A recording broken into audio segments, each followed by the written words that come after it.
Supreme court chief justice Surya Kant నిన్న వచ్చిన రోజునే 17 కేసులు విచారించారు. ఆయన పేరుకుపోయినటువంటి కేసులని త్వరగా ముగించేటటువంటి దిశగా అడుగులు వేస్తున్నారు.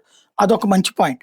రెండోదొచ్చేటప్పటికి సుప్రీంకోర్టులో కొంతమంది సీనియర్‌లే అంటారు. కపిల్ సిబల్స్, ప్రశాంత్ భూషణ్ ఇట్లాంటి వామపక్ష భావజాలిక యాంటీ మోడీ శక్తులు ఎవరైతే ఉంటారో వాళ్ళు జడ్జి గారి ఎదురుగుండా నుంచుని అర్జెంట్‌గా ఇది వినాల్సిన అవసరం ఉంది అని ఒక 4 ముక్కలు చెప్పగానే ఓకే అని టైమింగ్ ఇచ్చాడు.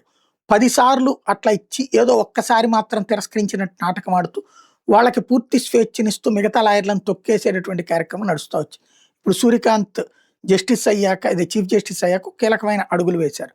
మీరెవరు నోటితో వచ్చి ఇక్కడ మెన్షన్స్ చేయొద్దు. ఒక పేపర్ మీద రాసేవండి, రిజిస్ట్రీ చూసి నాకు చెప్తాడు.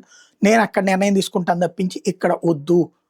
తద్వారా ఆ లాయర్లకి అందరికీ యూనిఫామ్ కోడ్ అన్నటువంటిది, అంటే డ్రెస్సుల్లో యూనిఫామ్ ఉంటుంది.